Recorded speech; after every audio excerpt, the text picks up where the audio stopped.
BepiColombo. Let's have a look what exactly this particular topic is all about.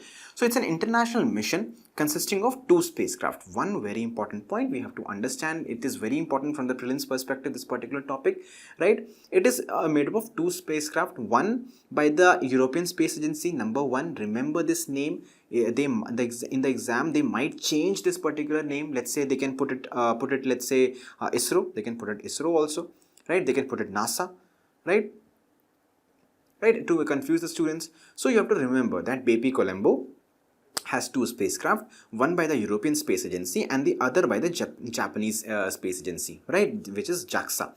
Now what is the entire mission, what is the objective of this particular thing, right? It will go to the Mercury. It is a mission related to Mercury to study the planet from the unique vantage points. What exactly is vantage points? That is what we are going to see. All right, so now remember the dates. It was launched in 2018. That is something we have to remember, and will be orbiting Mercury till 2025. So it has a end date. Again, remember this particular thing. These are very factual things. You have to remember them. Okay, so ESA has launched this particular spacecraft, which is Mercury Planetary Orbiter. What it is going to do? It is going to understand about the terrestrial things on the planet, how exactly the geology is, what exactly is present on the surface of the planet and everything, right, from the above, right, to understand the planet's surface and the interior, right, with the help of various geological measurements. Now the second spacecraft that we have from the JAXA, which is Mercury Magnetospheric Orbiter, right, this is going to study the magnetic field of the planet. Right, very simple to understand. Let us understand what exactly are vantage points. So these are special points, very simple thing only.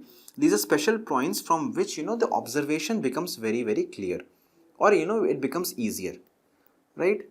So there are several vantage points which have been identified in the space.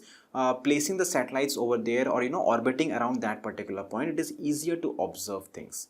So this particular Mercury, when this satellite is going, or it is going around Mercury, it is also observing Venus as well, right? It is also observing the impact of solar flares or solar winds, everything on the Mercury and other planets. Even this is something which is being observed, because when we observe these things, we can correlate it to the things which are happening on Earth, isn't it? So that can be one of the things, isn't it? Yeah.